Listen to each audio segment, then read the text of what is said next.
Hello, let's talk about kanji again. I wrote about this before and I received a lot of criticism of them. Kanji seems to be the single biggest obstacle for learning Japanese, and I'm seeing a lot of people getting off the track because of it, so I decided to write about this again. Some people seem to be obsessed with kanji. They talk about Jōyō kanji, onyomi, kunyomi, etymology, calligraphy, kanji kentei, kanji aptitude test. Some people seem to believe that if they memorize the entire Jōyō kanji, they will be able to speak, read, and write Japanese. Nothing could be further from the truth. Japanese language has nothing to do with kanji. Memorizing the Jōyō kanji is useless. The language is not about kanji. Not just Japanese, but any language in the world is made up of grammar and words. Vocabulary is about the number of words you know, not the number of kanjis. The grammar rules tell you how to combine those words into sentences. For each word, you have to memorize the spelling, meaning, and pronunciation. Japanese just happens to be written in kanji for historical reasons, but can be written in hiragana, romaji, or any other written symbol. Kanji has nothing to do with the language. Japanese language is not about kanji.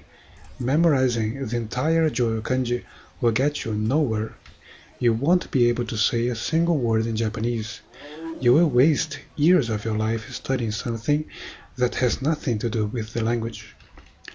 Many scholars have been defending the abolition of kanji. It is perfectly possible to write Japanese completely using only hiragana. Korea has abolished kanji a long time ago. Korea has created its own phonetic symbols called hangul, which is similar to hiragana, to replace kanji. Just like English, Korean is written with spaces between the words. Some people argue that Japanese has too many homophones, words with same pronunciation but different spelling or meaning, and that kanji is necessary to tell those words apart. But Japanese people already avoid homophones in spoken language exactly because they are ambiguous. It is perfectly possible to write Japanese text unambiguously without using homophones. Japanese people already do that when they speak. Preschool Japanese children can speak the language without knowing kanji, because the language is not about kanji, it is about words and grammar. Children already know the basic grammar rules and the pronunciation and meaning of many words. That's why they can form sentences and speak the language. They just don't know how to spell the words. For historical reasons, each kanji may have several meanings and several pronunciations.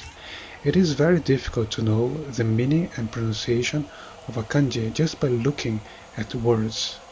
Memorizing individual kanjis does not help you. You have to memorize full words. It is very difficult to guess the meaning and the pronunciation of words just by looking at the individual kanjis. For example, can you guess the meaning and pronunciation of Shinkansen? If you look at the individual kanjis, it makes no sense. New trunk line?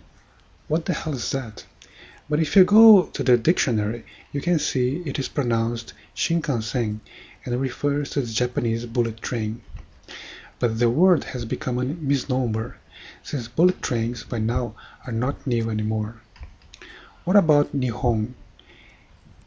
Hi means day, hon means book. What the hell is day book? But if you go to the dictionary, Nihon is pronounced Nihon and means Japan. The reason for this is that Hi originally meant sun and Hon originally meant origin. Nihon is a word used by Chinese people to refer to Japan because, from their point of view, Japan is the country located in the east where the sun rises.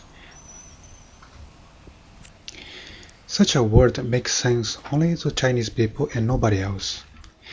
It is not necessary to know the etymology of words to learn a foreign language. Think about English. Do you know the etymology of words in English? Most people don't know and don't care about etymology. Why should you waste your time studying the origin and evolution of words? Etymology may be an interesting curiosity, but it doesn't help you to learn the language. It is completely useless. It is a waste of time. Why are some people obsessed with Jōyō kanji or yomi kunyomi? Does it matter if a certain kanji is Jōyō or not? What is the difference? Does it matter if a certain kanji in a certain word is pronounced as oyomi or kunyomi? You have to memorize the pronunciation of the word. It doesn't matter if it's oyomi or kunyomi. I have never studied Jōyō kanji. Sometimes people mention it and I take a look at the list, but I'm always baffled and perplexed by it. Why should I do with Jōyō kanji? I don't know many of the kanjis in the list. I don't see any purpose in it. The Jōyō kanji was created by the Japanese government just for educational purposes. It is just a list of basic kanjis to be taught at schools. There is a difference between kanji and word. Some people seem to think that kanjis can be used as words. Most kanjis cannot be used as words.